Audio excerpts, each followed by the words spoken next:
Hari Om Tat Sat. Welcome to Swami Jyotirmayananda Society, a journey to self-realization.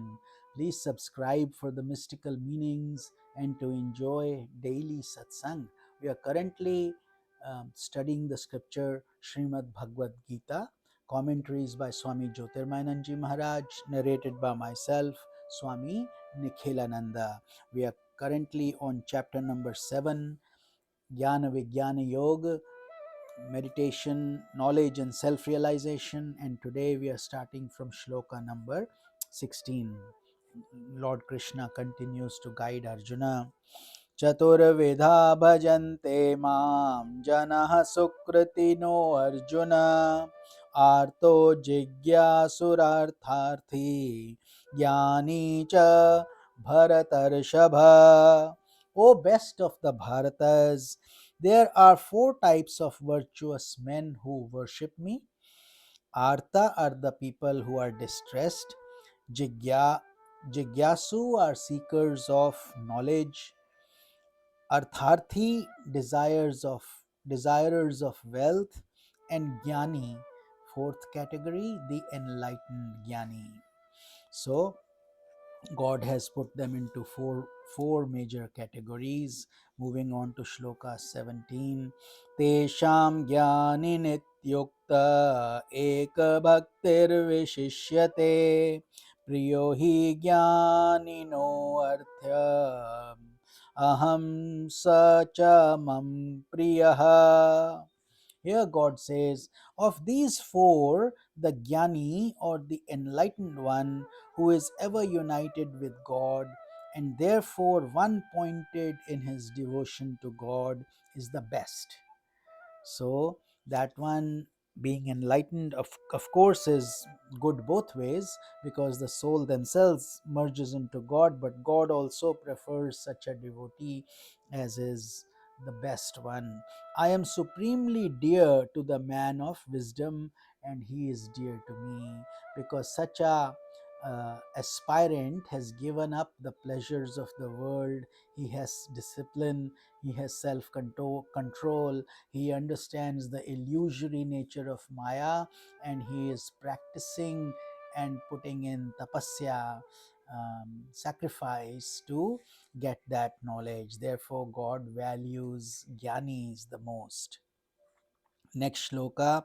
Udaraha sarva evaite jnani tvatmaiva me matam आस्थितः स हि युक्तात्मा मामेवानुत्तमां गतिम्.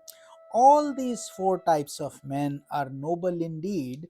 However, I consider the man of wisdom as my very self, for his mind unwaveringly established in me, he considers me as his highest goal. So here Lord Krishna, in the previous shloka he said Jnani is the dearest to me. Here he is further elaborating it and reconfirming it.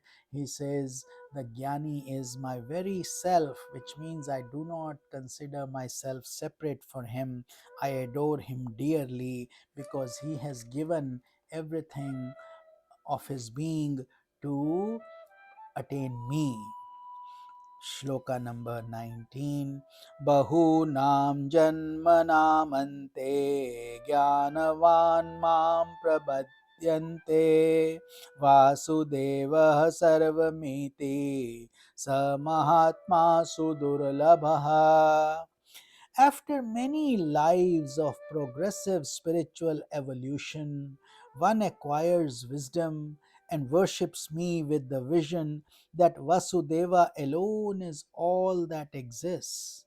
It is extremely difficult to find such a great soul.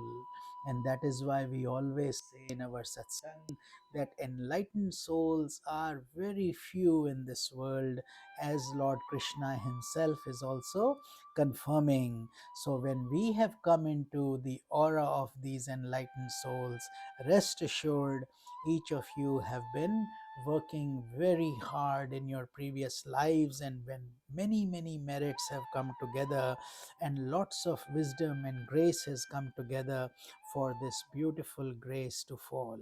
Here God says that these jnanis are very rare, and when you find them, then that is the rise of your good fortune that will give you take you to your destination of liberation. Shloka number 20. कामेस्तैस्तैर्हृतज्ञानाः प्रपद्यन्ते अन्यदेवताः तं तं नियममास्थाय प्रकृतया नियताः Swaya. But those whose minds are overpowered by numerous desires are constrained by their own nature to worship other gods by observing different rites or pertaining to those gods. So here God is saying is that then there are people who are at a lower level.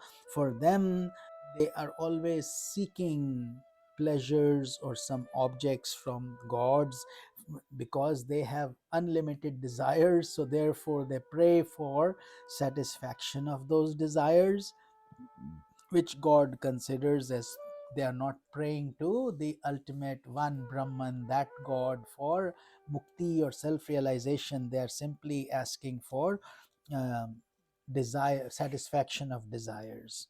Moving on to shloka number 21. Yo yo yam yam tanu bhaktah shraddhayarchitumicchati tasya tasya shraddham tameva vidadhamyaham.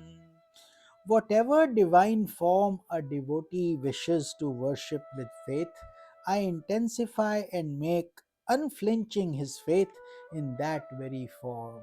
So, this is proof here in this shloka that God is omnipotent, omnipresent, omniscient. He doesn't need to have, he can become anything at any time for anybody, and all the religions he can attach and make himself flexibly available. He doesn't mind. There is only one God, whether we call him Christ or Rama or Krishna.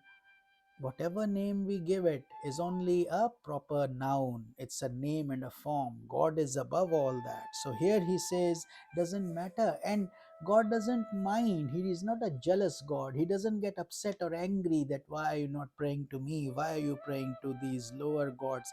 He says, that's fine. Whatever you are doing, at least you are believing in something that is spiritual. You are having faith, and whatever form you attach to it, I will make it firm in that, in that faith. I'll intensify it, that form. So God is not above that, and he is not discouraging us from that. He says that's fine, whatever you do, I support you, even though you're not praying directly to me as Brahman. God understands Maya is very powerful. So, shloka number 22. Sataya shraddhaya yukta stasyaradhanamihate labhate cha tata kaman mayyeva vihitan hitan. Then Lord says, endowed with that faith, he worships that form, but it is I who, assuming that form of the deity, bestows upon him the fulfillment of his desires, because ultimate source is that eventual Brahman or one God, and through that source all the objects trickle down, all the desires are fulfilled or nourished from there. So he says, whatever people pray, worship, whatever form they do, that's okay. He establishes that faith, and then through his grace those desires are fulfilled also. So he bestows upon them. Shloka number 23. Antavattu phalam tesham tad bhavatyalpameghasam devan devayajo yanti madbhakta yanti mamapi. But these worshippers of other gods possessing dull intellects attain finite results. The worshippers of these deities go unto them, while those who are my devotees come to me. So, here God is giving you the deeper secret that people who are only praying for selfish needs or desires or to these deities, they will get those things, but they are limited because they are not they are not seeking liberation, they are not doing nishkamya karma, they are not praying directly to me.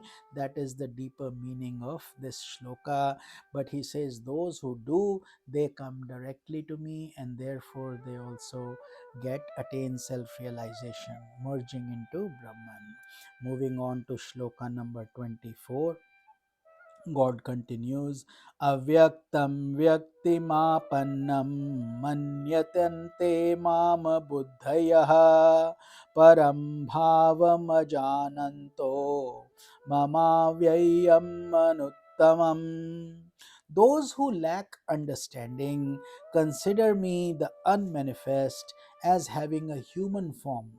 They do not know my higher nature that is immutable and unsurpassed. So, here basically God is saying that people are caught under the web of illusion, and therefore many think that there is no ultimate God. So, they only look at the human form, and they do not see God in its truest essence. So, because they don't know God's higher nature, which is indivisible, immutable, unsurpassed, etc. God is beyond destruction, beyond names and forms. Shloka number 25. Naham prakashah sarvasya yogamaya samavritaha मूढ़ो अयम नाभिजानाति loko mamajavavyayam. Veiled as I am by my yoga maya, I am not revealed to all. This deluded world does not know me, who is the unborn and the imperishable. So, here God further confirms what he said previously, because people don't know me, because God is veiled by his yoga maya, the illusion, power of illusion through prakriti or nature, through the elements of earth, water, fire, air, ether, mind, intellect, ego. All these eight play their influence and bond us to the world. So, therefore, God says, I am not revealed to such people because they are deluded. They in the world, and they don't know me, they don't understand my real nature, that I am unborn and I am indivisible and I cannot die, I am beyond time and space, etc. So, with this, we conclude this shloka, and we will start with the shloka number 26 in tomorrow's satsanga. This is Swami Nikhilananda. Hari Om Tat Sat.